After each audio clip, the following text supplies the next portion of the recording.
Good morning. I'm joined by Andrew Jenkins, and we're going to do a Meet Me interview with Andrew. Thank you for joining the community. I'm super excited too because we're at 598 sorry, 498 or 496 or something members. So yeah, we're going to push over the 500 line. And I did a shameless talk at one of the U of T courses my friends teaches, and it went on for an hour and a half, and I was shilling the community. Well, a little bit, but it was interesting. All right. Once again, Andrew, what's your name? Tell us your name and how you got introduced to the community and what you do professionally. Sure. I'm Andrew Jenkins. I am the founder and CEO of Volterra, a social media marketing agency. And we work with companies to help them with their social media marketing activities. We are an outsourced partner. And how did I come to know about the community? Well, our mutual friend Leslie Hughes Yes. was moderating, I believe, your first in-person event, and I caught wind of it from her and attended, and that's where you and I met, and have enjoyed being part of the community ever since. Wonderful. Yeah, we did. God, that was back in January, I think. And it was Fab Dolan and Elena from the Human Feedback Federation. It was just a kind of impromptu thing, but it was great to meet you. All right, wonderful. That's great to have you on. And we have been talking to a fair number of agency pros and agency presidents lately. It's been a fascinating series of discussions because, like we were talking before, it's everyone's in a different place, but it's fascinating to share where everyone is. And yes, and that came up in meetings recently with president with, first there's the creative process, but then there's the workflow process in the business. So anyway, thank you for joining. So how are you using AI both professionally and personally these days? I'm using it daily in my work. But we get questions from clients or prospective clients about whether or not we use AI, and Right. we qualify our answer in that yes, we do, but not to write or author original content. Yeah. It's not there yet. We don't trust it. And no matter what, we don't no content goes out that we haven't reviewed, edited, Sure. polished, etc. But we can use it at the front end for ideation, Yeah. research, laying out an idea for whether it's a blog or a presentation or what have you. But then it's still our thought leadership that's being infused into it and writing it. I mean, I have a book here. We've used AI to summarize chapters, turn them into blogs, turn them into presentation material, etc. But I still wrote the foundational piece of content on which it's based, and so that's the way we tend to be using it. The way I use it personally, I mean, I use Claude, I use ChatGPT, I sort of jump around depending on what I'm trying to do.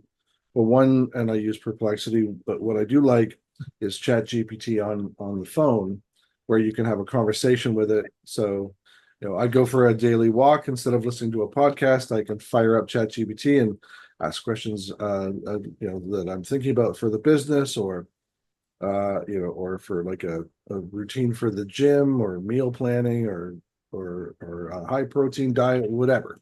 And I got an assistant in my pocket. Yeah, good for you. I'm totally hooked too. In fact, over the holidays, I was entertaining the senior folks in Florida who live with my father, like just chatting with GBT. Also, I don't know if you're aware of this, but I'm on pins and needles because I'm a loser. But Samson, who I work with, got access to the updated GPT voice, advanced voice tools. I'm waiting. They should be rolling out. In fact, it's being rolled out now, so be on the lookout for it. It's dramatically faster, and the latency is, I mean, it was already good in my mind. I mean, Yeah. but it's dramatically faster, and it's got like 47 languages now. So I saw a demo, honestly, Andrew, I saw a demo the other day. Samson, yeah, well, this was a dubbing demo we were looking at, but also just the software. They turned Ed Sheeran. They had Ed Sheeran, the English singer, the pop singer. But they're like a 90-second clip of him just kind of talking in a hotel room. And they put it into Korean, but with an Italian accent. And and I was like, no. And then they played the English, the Korean, and then the Korean accent. And then with this lip dubbing software, it actually edited the video and it slowed down. Like, honestly, Andrew, it was kind of shocking, to be honest with you, how good it was. Now, the output took, I think, 8 hours to generate. But I mean, think of the use cases for that. Well, There's you can set it, and let it run overnight, and the next morning. Well, and I've seen, Mr. Beast talk about how he translates some of his videos into other languages, like rather strategically to give him more reach. Sure, sure. And I did a lot of work in the digital out of home space for some years. And, you would run into like banks, for example, with, large segments of Mandarin populations or whatever. Yep.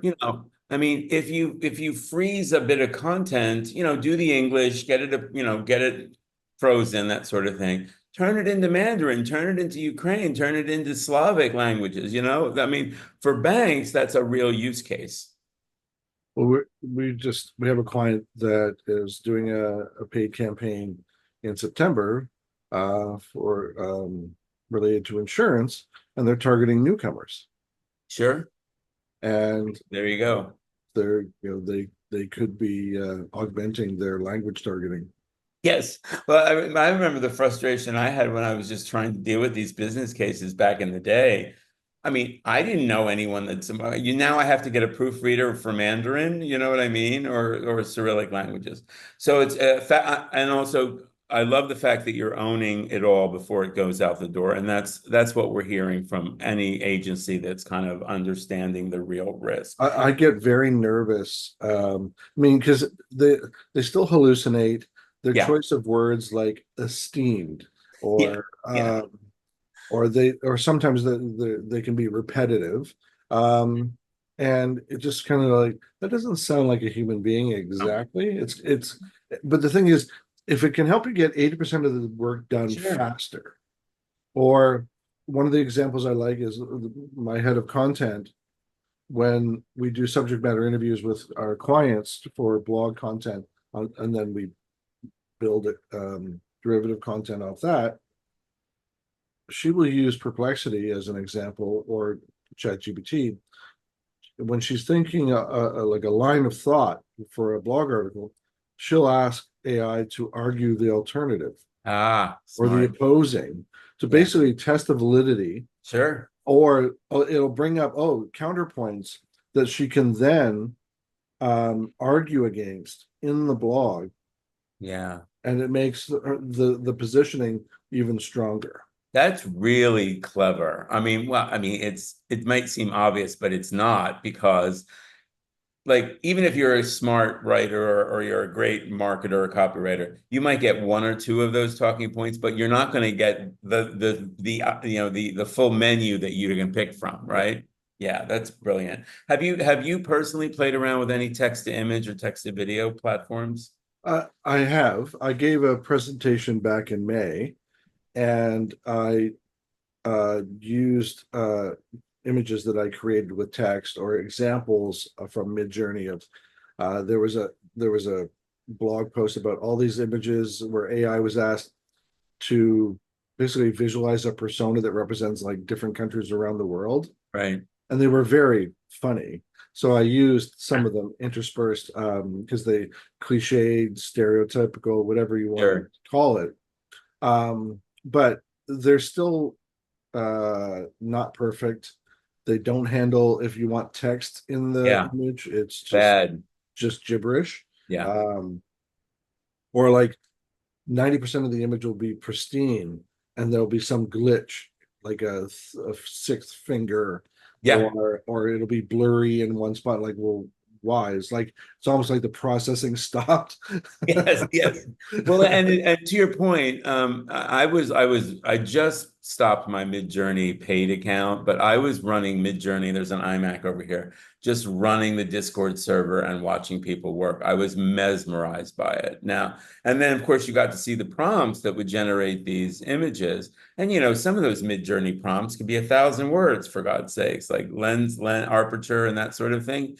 But to your point, I remember it's frustrating sometimes because you trying to do logos or some sort of vectors with text, and then it would spit out, like you said, like the wrong letter or something, or one letter would be backwards, a K, and then I would prompt, no, fix the K, and it would just do a completely new error. So yeah, it's frustrating. Well, and the editing what it just finished generating versus it now just generates a new version, Yeah, like getting it to stop doing so. And I admittedly have not played with the image creation as much as the other stuff, but I was it was a presentation by someone I know well, who's an industrial designer by training, but he teaches at the Rotman School of Management and at OCAD University. yeah, And he was giving a presentation about AI, and he had some of the most beautiful visuals I've yeah, ever seen,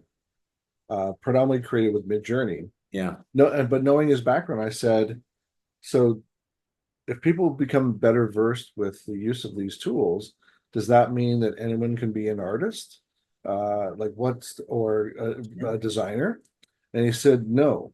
And he said, you still need the foundational understanding of design. He Sure. said, an industrial designer, using his own background as an example, is the one that can look at a design and tell you whether it's viable or not, what is wrong with it, Yeah. what is well done about it, etc. A layperson can't critique the design from an informed perspective, and that's an interesting argument. And a valid one. I think that's kind of what we're trying to do with the community too. It's like there's anxiety, there's nervousness, the fear of the unknown, the fear of the change. And the more you start just talking to each other and sharing perspectives, the kind of, it takes the elephant out of the room in some ways.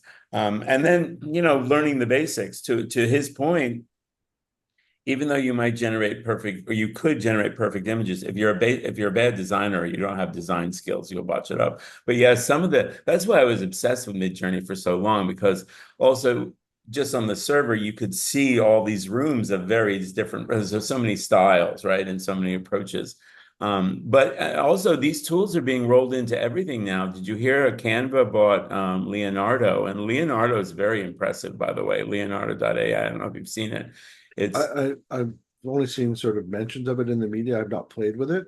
I just bookmarked an article. There's some new tool called Flux that's saying, yeah. forget Midjourney. Flux is and I'm like, okay, well, Well, that's another challenge, right? Just keeping up with it. I mean, I'm kind of at dork level 10 now with the newsletters and the things too. But it's my natural curiosity in this space, so I'm just going to run with it. So, all right, and let's people I proceed. tend to say follow the money. Yeah, Microsoft has invested in OpenAI, um, and Mistral out of France. Bezos and Nvidia have invested yeah, in Anthropic, the makers of Claude. So you kind of go, they're betting on certain horses, so it's yeah, probably yes. safe or wise to bet on the same. Have you used Claude's projects at all? Yes, I love. Yeah, I do Still too. getting familiar with them, Yeah, but the fact that you can kind of organize a project by a client yeah. or like repetitive tasks or what have you, I think is uh, headed in the right direction. Have you built any custom GPTs for client work? No, but one that I use, my head of content built one for podcasting called myshowrunner.com. Nice, And I use it for every guest of my podcast now, where I just plug in the name. I paste in their about section from LinkedIn and the relevant experience section. And I can generate 10 to 20 questions in nice, 15 seconds. nice. And I just use it as a guide for our discussion. Or see, a valuable tool. And yeah, I built a private one and a public one for me and AI. The public one has all these interviews transcribed, and then I uploaded a fair amount of PDFs, 30 or 40. And yes, a professor from Seneca used it to generate a quiz the other day. I was very happy about that.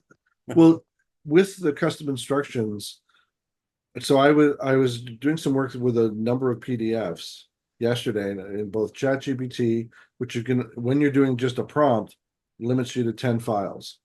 Oh, okay. I And didn't. Claude limits you to 5, but in the custom instructions, does the limit cap is removed, or did you run into it? It's on the me and that I ran into that with Claude projects actually. The files were too big. I uploaded quite a large number of PDFs, and I did not hit a limit on the GPT side. So Okay. and they were pretty big PDFs, and they were third party, but some of my own, and some, it was nice. It was just like I kept throwing everything at it, and then I gave it a little bit of a quiz and a workout, and it's funny. You see where it's lazy or where it kind of gives up or it cycles, but no, that's great, and yeah, there you go. You have a tool that is sitting there ready for you to use for your Yeah. podcast whenever you need it again. I haven't figured out um, the thought of what custom GPT I'll build. I'm still sort of noodling on where is it, where can I use one? And it's Right. also then, is there already one that Yeah. exists that Yes. already does that? Yes.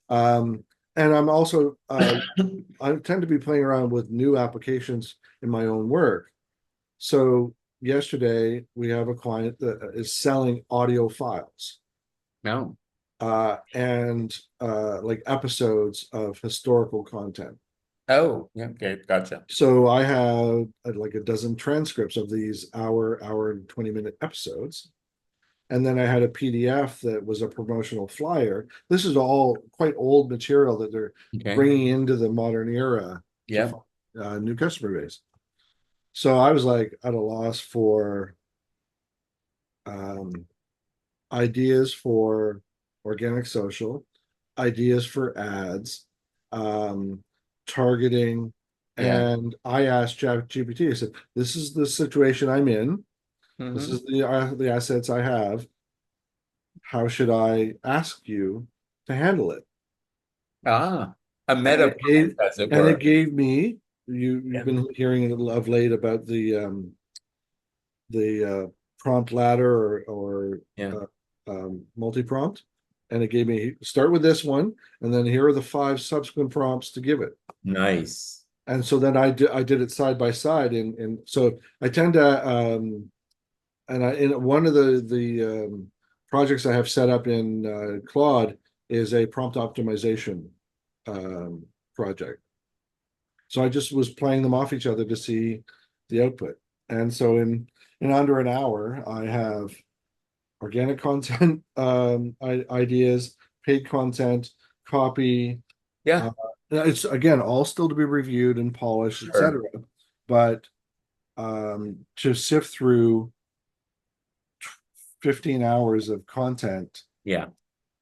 I'm sorry. Just No, no, no. I totally get it. It's this very fast but endlessly patient assistant kind of approach is what we need to do. yeah.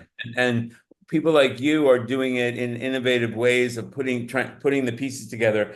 And for so many people, it's like if you haven't tried, you don't have a way in. And I think that's what we're running to in the education. And people like, I don't know, it's too much, too more technology. I don't need to learn. You know what I mean? Well, to pick up on what you just said, tell it you don't know. Yes, Have a yes, conversation. yes, Ask it. Help me understand. Uh, yes. I was on a call like this with someone, and they fired up ChatGPT while we're in the discussion, and he said, "Hi, ChatGPT. Do you mind if I call you Sam?" And ChatGPT agreed. And then so Sam, if I were someone who'd never used you before, what are the first 3 things you would instruct me to do, or what are the 3 things I should consider, or whatever? Like, just tell me how to interact with you. in the best way possible in the beginning.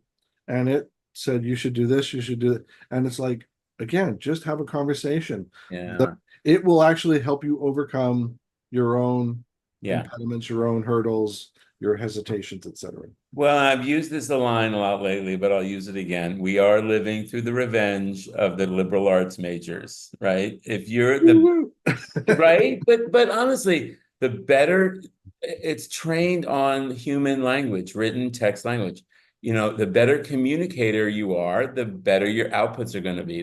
And like you said, perfect. I'm going to try that because I'm curious as to how it's that. It probably did a great job of saying of giving you that introductory way to interact with it.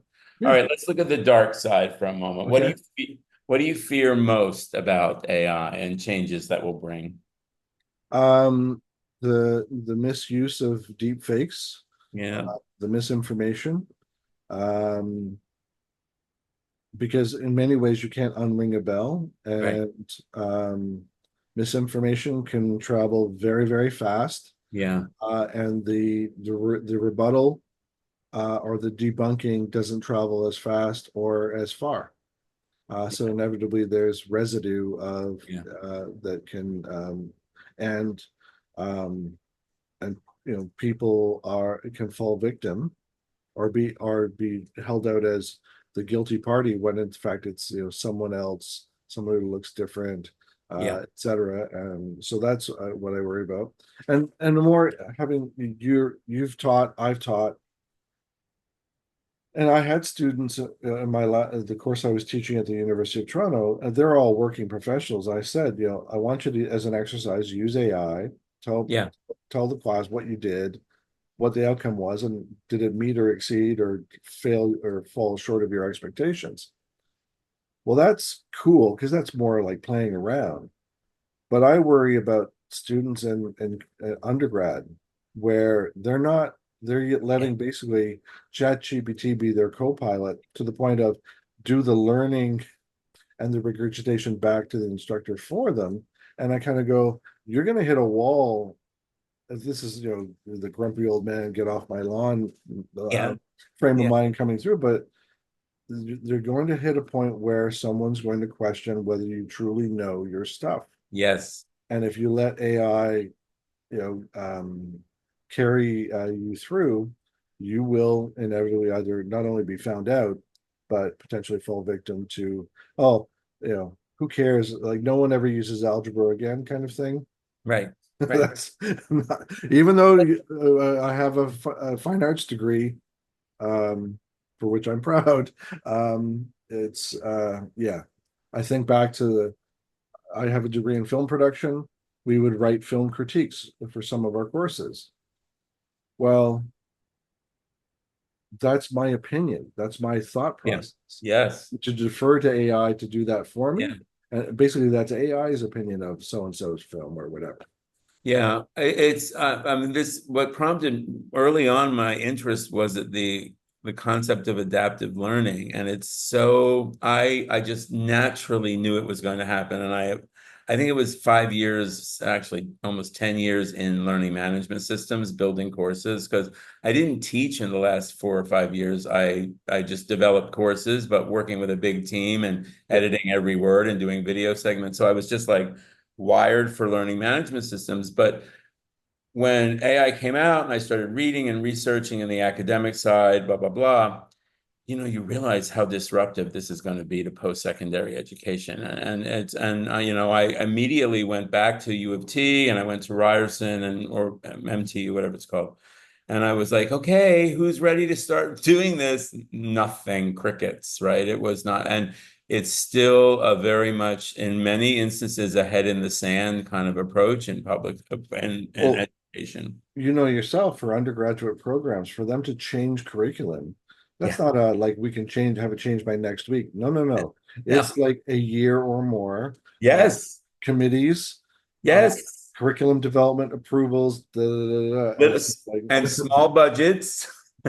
Well, no, you know what I mean. No, yeah, I know. And I don't, I mean, I love teaching. I really do. And I really put my 100% behind building the courses I built. But in speaking with some instructors now, and we do it on the site. In fact, we just did our roundtable. I want to have another one, so we will invite you to that for sure. It was fascinating because everyone's kind of like, just like the business sense, people are finding their own ways. But my colleague Angela, she's a professor of journalism at MTU. She worked with me at U of T to build a course.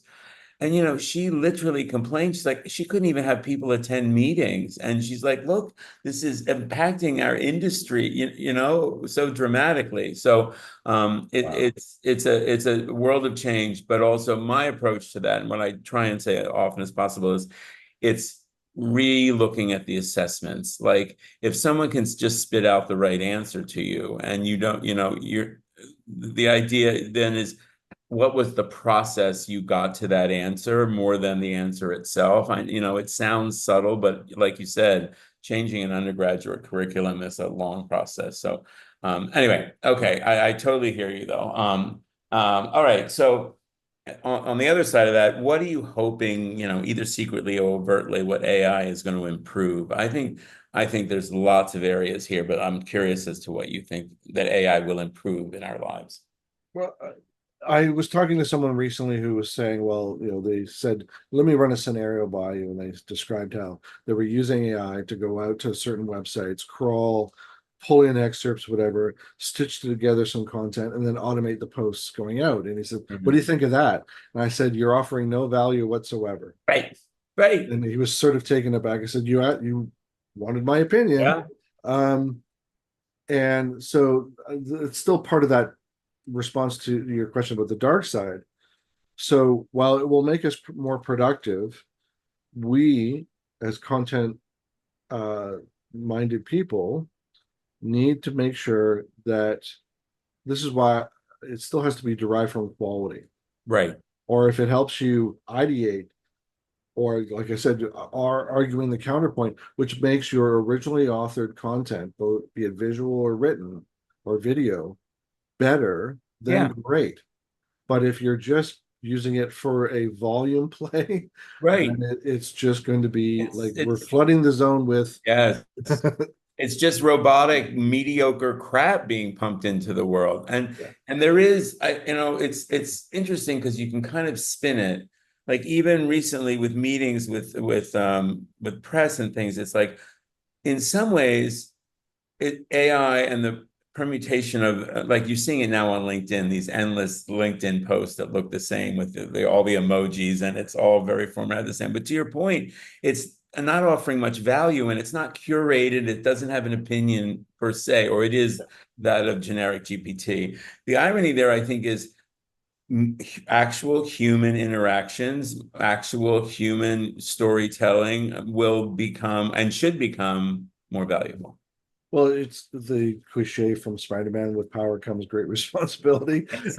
um, and I think about, so we're recording this, you're how AI is going to transcribe it.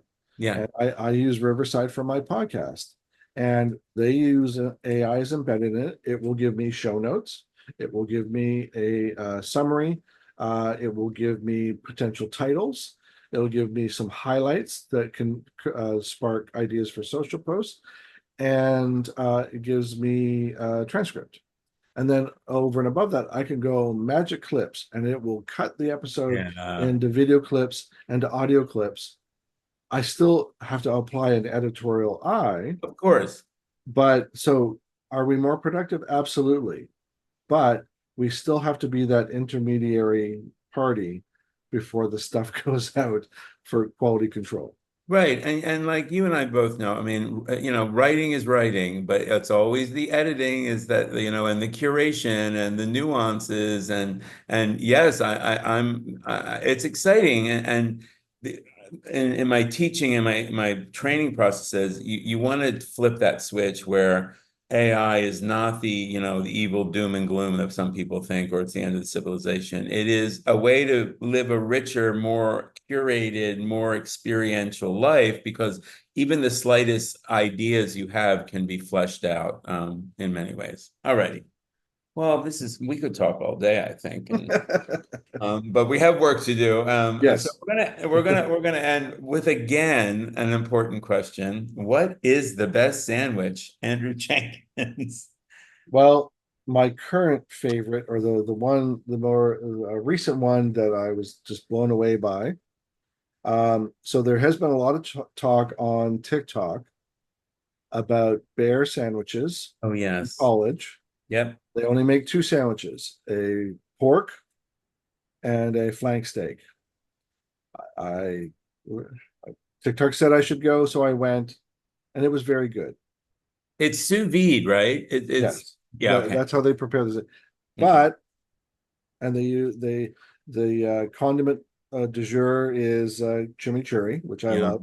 Yum. Yum. Anyway, I was at the distillery and I went into Wildly Delicious, which is a store and restaurant.